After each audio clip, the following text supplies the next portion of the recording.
Mas essa coisa de ordem, ele é importante para a gente, daí a gente tem que retomar um conceito que vocês veem em matemática e a gente retoma agora, que é as séries de Taylor e Maclaurin. Eu sei que muitos de vocês já viram, sei que parte de vocês ainda não viu, tem gente que está em diferentes níveis e é um pré-requisito para a gente compreender bastante os conceitos aqui. Ela é antiga, desde 1685 a 1781, lá você estava trabalhando com isso, e Taylor foi o cara que conseguiu na Inglaterra fazer um método para descrever uma função algébrica, representá-la como a soma de polinômios, que são muito mais fáceis de derivar e integrar do que certas funções, algumas funções. Então, dada uma função fx, e um valor x e a posição dela naquela função, ele queria que, conhecido um ponto específico A, você pudesse descrever uma função que representasse o melhor possível um ponto próximo daquele ponto, sem você utilizar necessariamente aquela função. Ela tem uma funcionalidade, especialmente para engenharia, muito grande, mas também a gente usa de muito em física. Eu estou com óculos e nem me toquei. Porque muitos dos fenômenos podem depender de relações funcionais bastante complicadas de serem derivadas. A gente estava vendo o caso de funções, que a gente estava tentando falar qual é a resolução da equação diferencial dela. E a gente viu que a maior parte das equações que a gente lidou eram simples. A gente conseguia deduzir a solução daquela equação sem passar por um processo de integração mais sério. Só que nem sempre isso acontece, especialmente quando você vai fazer engenharia das coisas. Na engenharia das coisas você depende muito das soluções do mundo real. E o mundo real vai fugir em muitos aspectos do que a gente descreve idealmente. A função de Taylor vai permitir fazer essa conexão entre o que a gente tem teórico e o mundo que a gente pode tornar mais prático, com facilidade de usar funções que são convenientes para um dado problema.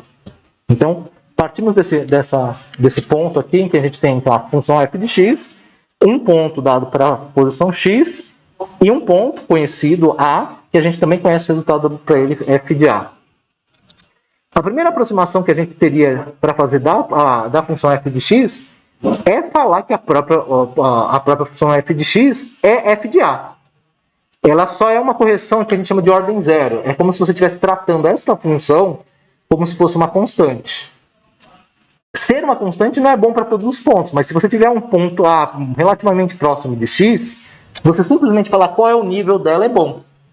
Você fala, estou dando um nível onde está o problema. Isso é chamado ordem zero. A aproximação em primeira ordem é você falar, olha, não é suficiente você só falar o nível. Eu preciso saber o quanto essa função está crescendo na direção onde o ponto se encontra.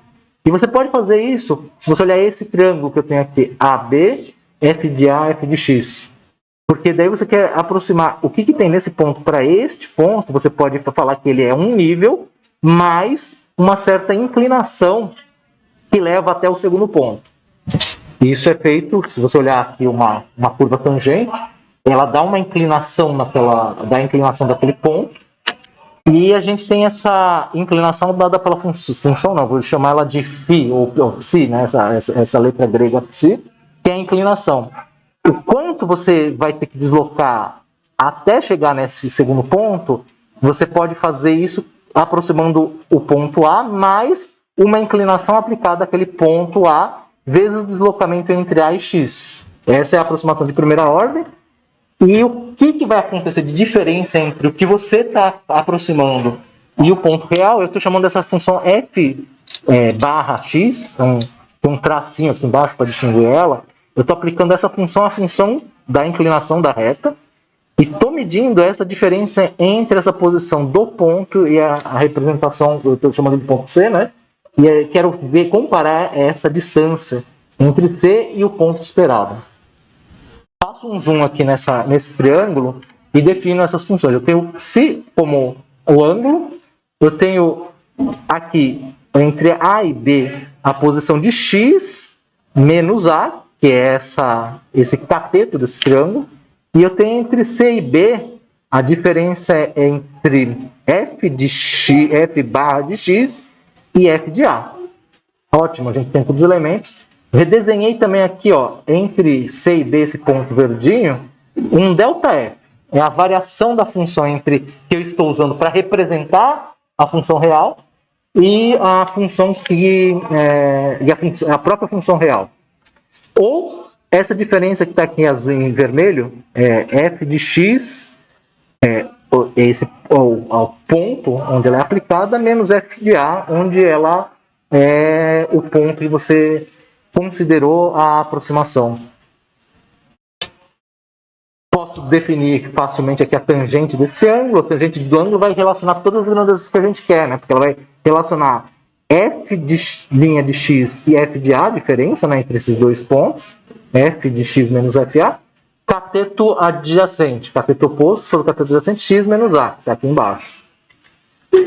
Isolo aqui o f de barra de x menos f de a, tenho isso, multiplica, né, esse x de a para esse tangente de φ, tangente de psi, tá desse lado. Isolo o f de x, que representa que está associada ao ponto da função que eu ajustei, a função de reta, para calcular as diferenças. Então, calculo a diferença entre f de a mais o x menos a tangente de psi.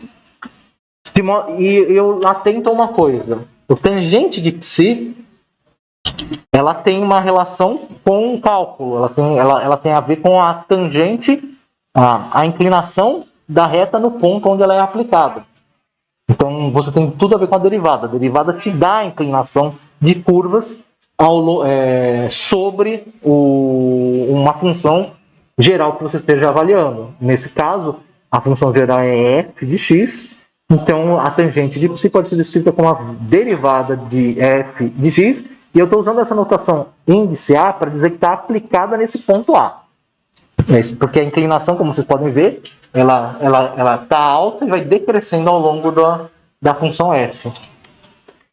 Muito bem, com isso aqui eu posso reescrever essa expressão que está aqui em função da derivada. F barra de x é igual a f de a mais x menos a df de x aplicado ao ponto A. E faço mais uma definição. Para esse caso que eu estou chamando de aproximação de primeira ordem. Porque a maior parte das soluções que eu vou mostrar aqui, para essa aula, são aproximações de primeira ordem. Então, na aproximação de primeira ordem, eu vou chamar a derivada da função f em relação a x aplicada no ponto A, simplesmente de f1 de a, para saber que é a primeira derivada, f1. E com isso eu posso reescrever essa expressão, tentar condensar mais essa expressão na forma f barra de x é igual a f de a mais x menos a vezes a derivada primeira da função aplicada em a. Agora eu quero escrever isso em função de ΔF. Beleza. Eu posso enxergar que f de x menos fa, ou seja, f de x é tudo isso aqui. Menos f de a é isso aqui. Quando eu faço a subtração disto por isto, me sobra isso aqui. Eu posso representar a mesma diferença disso se eu pensar f de x, ou f barra de x, que é tudo isso aqui, e subtrair dele f de a. Subtrair fa, sobra isso aqui, tudo, né? Esse quadrado, tudo isso, esse quadrado não, essa reta inteira aqui. E menos o que eu estou chamando de ΔF, que é esse termo aqui. Quando eu faço isso, eu reparo que menos f de a aparece dos dois lados da expressão, eu posso cortar. De forma que f de x é a mesma coisa que f de x barra menos ΔF. Agora, basta eu olhar essas duas expressões e eu subtrair ΔF dos dois lados. Subtrair desse lado e desse lado de ΔF. Por quê? Daí eu vou fazer com que apareça a função f de x, que eu quero que seja representada pela primeira ordem da função original. Então, f de x é igual a f de a mais x de a vezes a derivada primeira da função aplicada em a menos ΔF. Esse ΔF é o que a gente vai chamar de erro. É o modo como a gente controla o quanto vai errar. Uma pessoa... vocês devem conhecer muito o termo de... quando você cria um produto, por exemplo, aquela maçaneta para abrir lá a porta da geladeira. E você estuda quantas vezes você pode abrir até ela quebrar. Tecnologia de depreciação.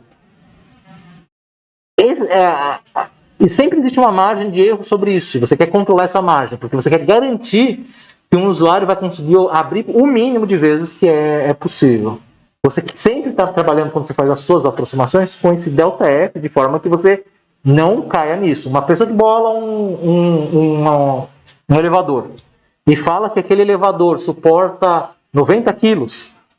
Quando ele está falando isso, ele está falando com uma margem. Ele não está falando exatamente assim, se você passar 91 vai cair. Mas você quer que seja dada uma margem em relação ao nível de segurança, e esse nível de segurança aparece nesta variação da função. Agora vamos escrever a representação de derivadas sucessivas, porque quando eu quero escrever a função com maior precisão, diminuir aquele ΔF, eu posso acrescentar componentes na tua função. Então, de forma simbólica, eu vou representar o seguinte, ó, f0 de x, você lembra que esse índice que está em cima da zero é a derivada, a quantidade de vezes que eu derivei. Então, quando eu estou fazendo f de 0 de x, eu não estou derivando nenhuma vez. Então, ela vai ficar f de x. E assim vai sucessivamente para cada uma dos derivados. f1 de x é derivada de f em relação a x, f2 é derivada da segunda, terceira, e assim vai até o extremo aqui. Repara o seguinte, que onde eu escrevi 3, eu estou falando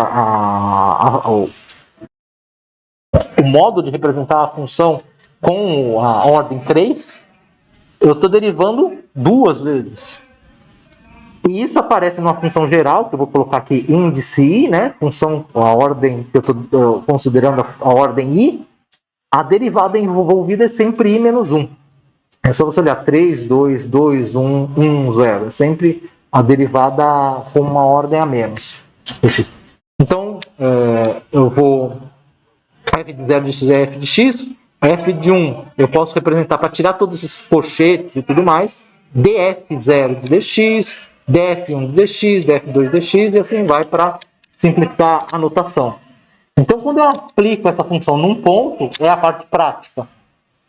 Quando eu não aplico, eu estou vendo o modo geral, como eu posso representar a função por meio de outra função, em geral um polinômio.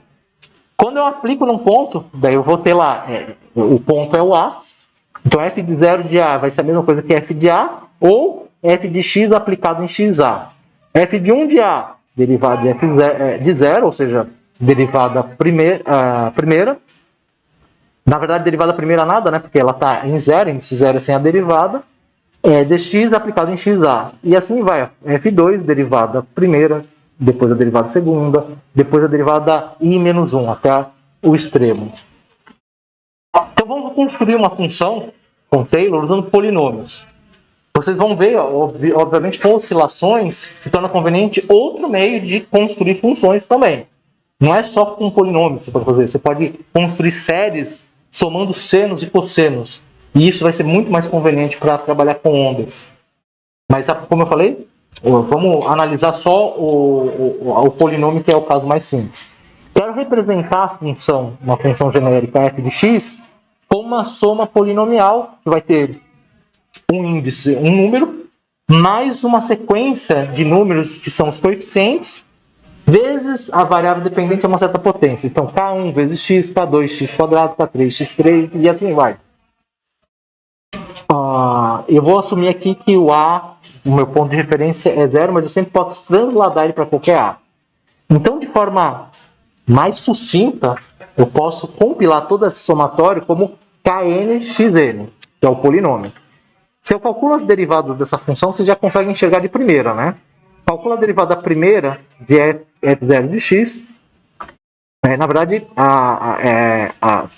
o que acontece aqui quando você aplicar fx de 0, tudo que é x aqui vai tomar 0 e o único termo que vai sobrar, não é a derivada, é o k0. Então, isso aqui não é a derivada, isso aqui é f de 0 é sem a derivada, f de 1 é a derivada.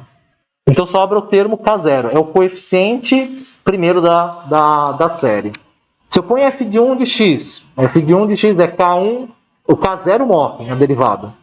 K1 fica porque ele já é multiplicado por x. O K2 tem um x quadrado, então 2 vem para multiplicar o K2, fica 2K2x, 3K3x e assim vai para a derivada primeira. Faz isso em sequência.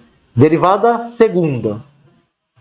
Onde tinha 2, agora vai ter o x, desculpa, 2K2, ele só está multiplicando o x, então fica só a constante. 3 tem a potência 2, passa multiplicando 3, 2K3x. E sucessivamente você vai tendo quais são os coeficientes que vai acontecendo em cada índice de derivação. K0, K1, 2K2, 3 vezes 2 vezes K3, até o limite i de vezes que você está aplicando seu polinômio. Nesse limite i você tem você tem a ordem n, o número de derivações n menos 1, e você vai ter uma coisa curiosa aqui, né? Aqui é 0, que é fatorial, que é 1. Aqui é 1, fatorial, que é 1. Aqui é 2, fatorial, que é 2, 2 vezes 1. Aqui é 3, fatorial, 3 vezes 2. Ele vai aparecer uma distribuições, que são as sucessivas derivações que você fez no polinômio, que vai fazendo com que o índice do polinômio vá passando como múltiplo, que vira n fatorial vezes k. N, eu estou representando aqui o último índice. Isso permite a gente isolar esse kn, porque daí a gente vai saber quais são os fatores que representam os coeficientes desse polinômio. Quando eu faço essa isolação, né, isolo aqui, kn é f de n, f derivada enésima de f, aplicada no ponto zero, n fatorial. Ou de forma que eu posso representar novamente essa somatória, né, da função f de x, como a somatória de a0 da derivada. Onde está n, eu estou colocando como índice aqui, 0, né? 1, 2, 3 é a sucessão dos índices, então a derivada iésima de f, aplicada no ponto zero, dividido pelo, onde está n, passou a ser i para representar no somatório, então i fatorial, vezes o x de i, que representa aqui a potência, o que você está elevando cada termo. Então, para construir a série de Taylor, eu posso calcular o seguinte. Vou e aplico f de 0 de a, que é o f de a, na função aplicada em x de a. E faço isso para cada uma das derivadas. Derivada primeira, derivada segunda, derivada terceira, até o índice n, que é derivado menos 1 da própria ordem. Se eu represento em séries de Taylor, você vai ter o primeiro termo, f de a, que é a aplicação da própria função em a, e os termos das derivadas. A primeira derivada é x menos a, 1 fatorial f de 1 vezes a, para a segunda derivada esse termo, terceira derivada esse termo, e assim sucessivamente até o enésimo termo. O que permite a gente representar séries de Taylor como f de x igual a f de a, para considerar a ordem zero, né, a ordem zero, e todo aquele somatório que a gente já tinha feito. A diferença aqui, por exemplo, para a série de Maclaurin, é só o deslocamento em relação à referência. Toda vez que a gente está falando de alguma referência, quando eu estava falando da mola, eu falei de um ponto de equilíbrio. Quando eu desloquei a mola por um peso, sobre o próprio peso, a ação do próprio peso, eu falei que o equilíbrio foi transladado. É isso que a gente está fazendo com a série de Maclaurin. Quando a gente escreve a série de Taylor com índice de 1 a n, e representa o f de a separado da somatória, a gente pode representar a série de Maclaurin colocando de 0 a n. E daí na série de Maclaurin de 0 a n, você faz o somatório de i igual a 0 a n, xi e fatorial f de i 0, aplicado diretamente no ponto zero. É só lembrar que você pode sempre subtrair essa função pelo quanto você deslocou da posição de equilíbrio dela, da posição onde você está, do ponto que você está aplicando, e representar aquela função. Vamos pegar o exemplo de você... esse é mais de engenharia aplicada. De você chegar e falar qual é o seno de 30. Calculadoras, essas que a gente faz, elas não têm uma tabela dentro dela. Mas elas calculam por séries os valores de todos os ângulos. Você pode colocar qualquer ângulo, porque ele consegue representar por séries as funções seno, cosseno, tangente, e numericamente entregar um valor. Para a gente, parece o seno de 30 é uma coisa muito fácil, né? Seno de 30 é meio, porque ele é um ângulo notável, fácil de calcular. Mas vamos fazer isso em termos de série para que vocês acompanhem. Vou pegar a função de Maclaurin, o fx é xi e fatorial a derivada é iésima da função f aplicada no ponto zero. Então, a função em si, f de x é seno de x. Então, x é igual como é 30 graus, a gente tem que converter 30 graus em radianos. Então, uma coisa a estar atento, a gente sempre vai usar radianos. Ou lembre, pelo menos quando vocês forem fazer operações de vocês, de na calculadora mudar de graus para radianos, ou que você trabalhe com graus na calculadora para quando você estiver calculando só senos e cossenos. Quando eu faço essa relação, eu chego que o ângulo em radianos é π sobre 6, que ele é aproximadamente 0,523 radianos. Agora eu aplico essa função. A função f de x é uma soma de combinações entre as derivadas e os coeficientes. E como é que vai ficar o primeiro coeficiente aqui? O índice zero, a ordem zero. x0 é 0 fatorial, f de 0 em 0. x1, 1 fatorial, a derivada primeira, aplicada no ponto zero, e assim sucessivamente, tanto quanto forem os itens. Vamos calcular os valores das derivadas e ver como é que fica o coeficiente da função. F de 0 não tem derivada nenhuma, então ela é simplesmente a função. Seno de x ela é igual a seno de x aplicado em 0, seno de 0 é 0, a gente já sabe. F de 1 de 0 vai ter que fazer a primeira derivada dela. A primeira derivada de seno de x é cosseno de x. Cosseno de 0 é 1. E faz isso sucessivamente. A segunda derivada é pegar essa aqui que já estava derivada, cosseno de x, derivar mais uma vez. Dá menos seno de x, ou seja, quando aplico no ponto zero, menos seno de x dá 0. A terceira derivada, menos seno de x, derivo novamente, menos cosseno de x. Aplico 0 no x, dá cosseno de 0, dá menos 1. Chego na quarta derivada, que é a última que vai dar para fazer nisso, e todo o processo vai se repetir. Derivada de menos cosseno de x é menos seno de x, porque está o negativo aqui já na frente, e volta a ser seno de x. A partir da quinta, seno de 0 é igual a 0. A partir da quinta, o processo todo se repete. Então, basta você saber os 4 primeiras ordens, e todos os coeficientes da expansão da série se repetem. Então, veja, eu escrevi aqui em função de 0, aqui estão os coeficientes que a gente obteve, até a quarta ordem. A gente substitui onde está f de 0, f de 1, de 0, f de 2, de 0, por esses coeficientes. Então, a gente faz isso aqui, ó. O x de 0, 1, x de 1, 1, x de 2, 1, está multiplicando 0, 1, 0, menos 1, 0, 1 e repete sucessivamente. Como a gente já sabe qual é o desenho de como a função cresce com polinomialmente, ela cresce por x1 sobre 1 fatorial, x2 sobre 2 fatoriais, isso aqui é previsível, a gente pode fazer com quantas ordens a gente quiser.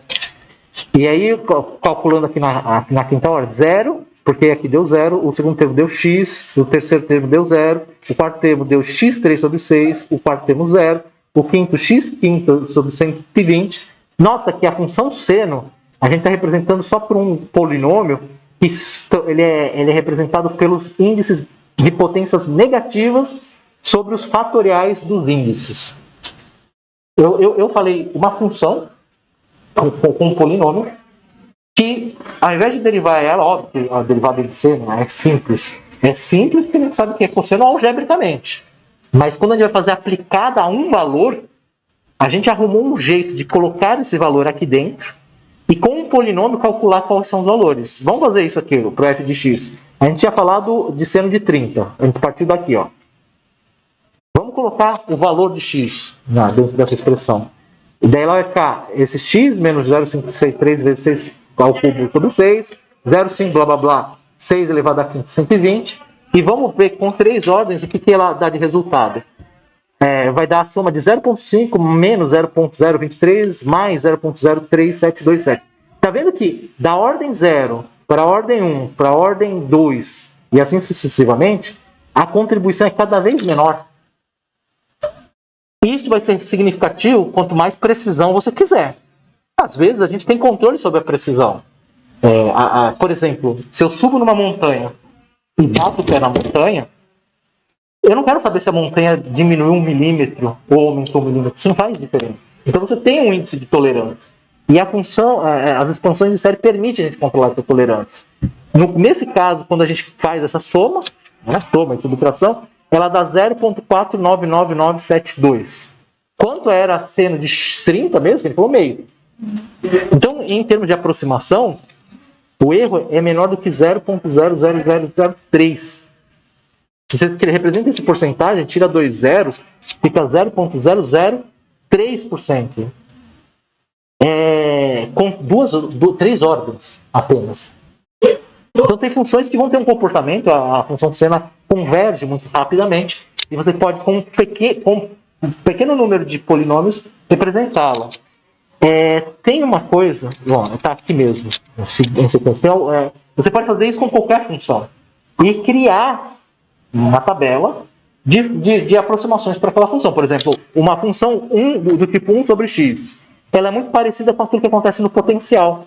Você pode representar ela por soma de polinômios também. Ela teria esse formato, 1 menos. Aqui, esse menos 1 mais 1, menos 1 mais 1, são todos os coeficientes dos polinômios que a gente calculou, da mesma forma que a gente fez para a função seno de x.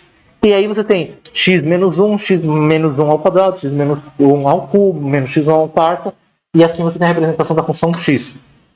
E a gente pode usar isso aqui como uma aproximação para funções que são complicadas. Vou mostrar exemplos na química, na engenharia, seja mecânica, seja civil, e na astronomia. E essa função aqui, presta atenção, por exemplo, 1 sobre 1 mais x. Você já pode usar essa série aqui para representar ela. Porque 1 mais x, você poderia chamar isso aqui 1 sobre a e fazer a expansão sobre a. É como se, ao invés de considerar a função deslocada de mais 1, né, como está nessa função, ela é igual a essa função. Quando você coloca mais 1 dentro desse x aqui, ele vai ficar a mais 1 menos 1, mais 1 e menos 1 morre, vai ficar 1 menos a, mais a ao quadrado, menos a ao cubo. São esses jeitos de você construir. Função logaritmo natural, pensa, a função logaritmo natural ela é inverso de uma função exponencial. A função exponencial ela é até mais bacana de ver. Lembra, toda vez que você derivar a função exponencial, olha só que polinômio bonito. Você deriva ela, ele sempre dá ela mesma. Se você derivar uma vez, eu vou derivar a função exponencial de x. Ela sempre dá e de x, vocês já sabem, pelo cálculo diferencial. Mas se eu faço essa mesma derivada desse outro lado aqui, derivar polinômio é fácil. O que acontece com a primeira derivada de 1 x? Bom, dá 0. Agora eu faço a derivada de x em função de x, dá o quê? Dá 1. Agora faz essa derivada aqui, dx quadrado, 2 fatorial. 2 fatorial sai fora, x quadrado vai ser 2x, só que 2 fatorial é 2. 2 com 2 quarta, virou o quê? X. Ele virou o termo anterior. Faz isso com x ao cubo, x a quarto, você sempre vai ver que você achou um polinômio que dá sempre o mesmo resultado da derivada da exponencial. Então tem funções que vão depender das derivadas das funções, e essas estão caracterizando aquelas equações que eu chamei de diferenciais. E aí, por vezes, vai ser mais fácil você tratar com uma aproximação em relação às derivadas do que com a própria função. Ferramentas. Eu coloquei 2 links aqui para ferramentas que permitem fazer cálculos algébricos. Eu fiz na consulta de vocês, eu perguntei quantos conhecem ferramentas para trabalhar com cálculo algébrico. Então, se você vai propor um experimento, se você vai propor uma simulação, às vezes, ou mesmo uma verificação de um exercício, porque você pode cair em funções que são complicadas. Você tem ferramentas que podem te ajudar nessas pontas. Eu, por exemplo, quando eu fiz cálculo, estava recém saindo dessas ferramentas. O Matemática é uma ferramenta que foi comprada pela Wolfram, e eles agora disponibilizam online uma ferramenta para vocês fazer cálculo. Esse link aqui, se você colocar uma função lá, eu quero escrever séries de exponencial de x, eu quero os primeiros 10 termos, deixa eu ver se eu consigo. Será que eu consigo fazer um zoom? Não vou conseguir fazer um zoom porque eu não coloquei a ferramenta para zoom aqui. Mas aqui está escrito série de exponencial de x, expandir em x, no torno do ponto zero, 10 termos. E ele te dá a expansão. Mas uma ferramenta que eu tenho aqui, fácil, é um programa que você instala no computador, que é o Máxima. Esse também é gratuito e tem as mesmas funcionalidades do que eu usava na época que eu fiz cálculo. Então, eu não preciso das últimas funcionalidades de matemática para fazer as mesmas coisas que quando eu estava aprendendo o cálculo. E ele vai permitir vocês verificarem as funções quando vocês têm alguma dúvida. Não pode criar máximo, não sei o que significa. Eu sei o que significa assim. O problema eu acho que eu não instalei. Deixa eu ver. Permitir acesso. Tá instalado, só que ele está isolado. Não sei o quanto isso aqui vai interferir. Eu acho que para essas funções de séries ele não vai interferir muita coisa, não. Mas cada um tem uma redação. Eu quero expandir em série de Taylor. E aí eu coloco qual é o tipo de função, por exemplo, exponencial de x. Foi. E eu quero expandir em torno de x, eu quero 10 termos. Eu acho que se escreve assim, daí eu coloco Ctrl Enter. Ele escreveu errado. Eu falei, não sei como escreve, professor. Você vem aqui em cálculo, ele tem aqui integrar, mudar variável, diferenciar, obter série.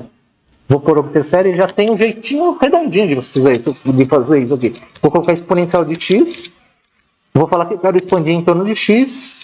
Eu quero que ele seja aplicado próximo do ponto zero. Lembra que é uma aproximação, então você vai ter tão melhor quanto mais você delimitar a região de aplicação. E aqui está falando qual é a ordem, quantos termos você quer criar. Eu criar 8 mesmo. Então aqui eu escrevi errado, né? Taylor, SP de x, eu esqueci de colocar... eu esqueci de aplicar o ponto de aplicação, 0. Foi isso que eu esqueci na redação de cima. E aqui você tem a série de Taylor para a expansão do seno de x.